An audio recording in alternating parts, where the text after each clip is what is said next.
Hello everyone.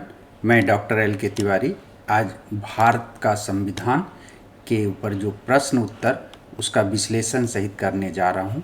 यहाँ पे वैसे प्रश्न का चयन मैंने किया है जो पीएससी या नेट सेट पीजी या सहायक प्राध्यापक के जो विभिन्न प्रांतों में परीक्षाएं होती हैं पॉलिटिकल साइंस का या पॉलिटिकल साइंस पीजी, उन परीक्षाओं में जो प्रश्न पूछे गए हैं और जिस पे छात्रों को अधिक से अधिक थोड़ा संदेह रहता है या कन्फ्यूजन होता है, ऐसे प्रश्नों को मैं जो है इसके अंतर्गत चयन किया हूँ और उसके स्पष्टीकरण करने का कोशिश किया हूँ। सबसे पहले हम देखते हैं कि क्या प्रश्न है।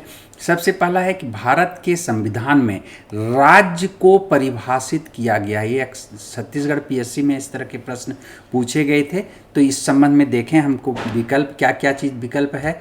तो इस विकल्प में से जैसे है अनुच्छेद 1 में, अनुच्छेद 2 में, अनुच्छेद 3 में और अनुच्छेद 12 में। तो हम पहले यहाँ स्पष्टीकरण करें, देखें कि अनुच्छेद 1 में क्या है। तो अनुच्छेद 1 में है कि भारत अर्थात इंडिया राज्यों का संघ है।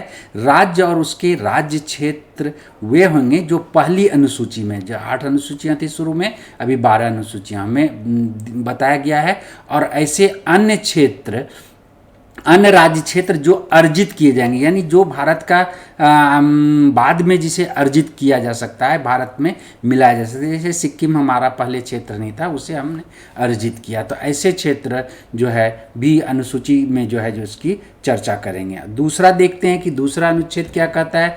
कि दूसरा अनुच्छेद कहता है भारत जो है अनुच्छेद के अंतर्गत संसद ऐसे निबंधन या शर्तों के साथ जिन्हें उचित समझे संघ के नए राज्यों में प्रवेश या स्थापना करेंगे। ये नए राज्य वो उसकी चर्चा कर रहे हैं जो अर्जित किए गए हैं, उन राज्यों की यहाँ बात कर रहे हैं, नए राज्य। और अनुच्छेद 3 में कहे गए हैं कि नए राज्यों का निर्माण और वर्तमान राज्यों के क्षेत्र और सीमाओं नामों में जो है परिवर्तन कर सकते हैं। तो यहाँ पर जो नए राज्य हैं, ये भी कन्फ्यूजन दूर कर लीजिए, वो अर्जित क्षेत्र के बारे में बता रहे हैं। और यहाँ वो राज्य हैं जो संघ में पहले से ही है, जैसे मध्य प्रदेश काट के छत्तीसगढ़ बनाया या बिहार काट के जो है झारखंड बनाया गया। तो ऐसे राज्यों की वो बात कर रहे हैं, जम्मू कश्मीर जैसे क्षेत्र है, उन सब की ये बात यहाँ पे हो रही है। तो ये ध्यान में रखना है कि अनुच्छेद 3 और अनुच्छेद 2 के में जो नए राज्य है, इस राज्य के बारे में क्या कह रहा है उसको। तो अभी तक हम देखें कि 1, 2, 3 में राज्य की तो चर्चा है, लेकिन राज्य की परिभाषा जो है यहाँ पे नहीं है। तो स्वाभाविक है कि राज्य की परिभाषा अनुच्छेद 12 में किया गया है। अनुच्छेद 12 जो मौलिक अधिकार का शुरुआत है, उसमें से कहा गया है, राज्य की परिभाषा दिया गया कि राज्य के अंतर्गत भारत की सरकारें और उनके जो क्षेत्र हैं या राज्य सरकारें, उनके जो विधानमंडल हैं, इन सब चीज़ को यानी उसके अधीन है। यहाँ पे आप देख रहे हैं कि उनका उत्तर क्या होगा। अनुच्छेद 12 में ये चर्चा की गई थी। ये छत्तीसगढ़ पीएससी में एक बार सवाल आए थे। तो यहाँ ये चीज़ को आप कन्फ्यूजन जो है कोशिश होगा कि आपका समाप्त हो गया होगा। और अगला प्रश्न को हम थोड़ा ले लेते हैं।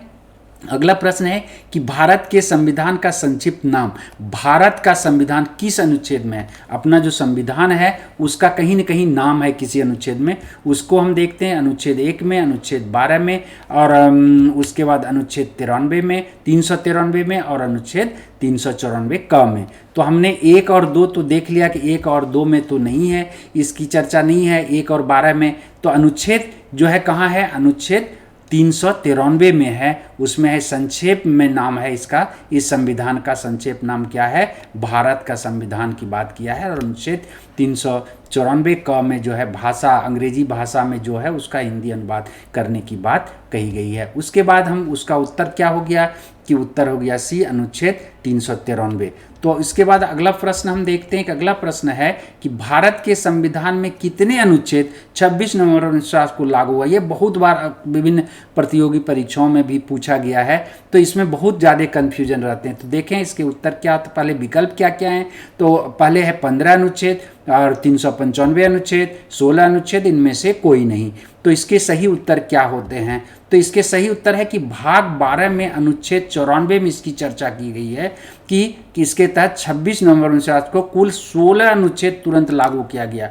पहले कन्फर्म हो लें कि 16 है या 15, 16-15 में ज़्यादा करके जो है विवाद होता है। तो यहाँ पे आप देख रहे हैं कि यह अनुच्छेद, यह मतलब 394 अनुच्छेद के साथ साथ जो है ये सारे अनुच्छेद जो है उस दिन लागू हुआ। तो गिनती कर लें, 394 ये एक हो गए, 2 3 4 5 6 7 8 9 10 11 12 13 14 15 और ये 16 अनुच्छेद जो है उस दिन लागू हुआ। शेष जो है 26 जनवरी 1950 को लागू किया गया। 26 नवंबर 1949 को संविधान दिवस 1915 से मनाना शुरू किया गया है।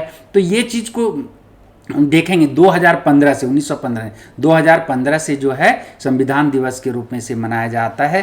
तो यहाँ ये चीज़ें आपका हम समझते हैं कि यहाँ क्लियर हो गया होगा कि 15 या अनुच्छेद 16 होंगे, तो उत्तर क्या हो जाएगा, सी यानी 16 अनुच्छेद का जो है उस दिन लागू हुआ। किस दिन, 26 नवंबर 1949 को। अगला प्रश्न हम देखते हैं कि भारत के प्रधानमंत्री का चुनाव कौन करता है। यहाँ पे आप ध्यान रखेंगे कि भारत के प्रधानमंत्री का चुनाव कौन करता है, तो यहाँ पे आता है, देखिए, जनता, सांसद, राष्ट्रपति, कोई नहीं। ये 4 विकल्प दिए गए हैं। तो अक्सर इस प्रश्न को जब मैंने YouTube पे डाला था तो इसमें से 75% लोगों ने जनता का, हम भी आम बोलचाल की भाषा में लोग बोलते हैं कि प्रधानमंत्री का चुनाव जनता करता है। लेकिन प्रधानमंत्री के बारे में जो है भारतीय संविधान के अनुच्छेद 75 में जो है जो उसके बारे में बताया गया है कि राष्ट्रपति द्वारा प्रधानमंत्री की नियुक्ति किए जाएंगे। प्रधानमंत्री का चुनाव नहीं होता है, उनकी नियुक्ति होती है और अन्य मंत्रियों को प्रधानमंत्री की सलाह से राष्ट्रपति द्वारा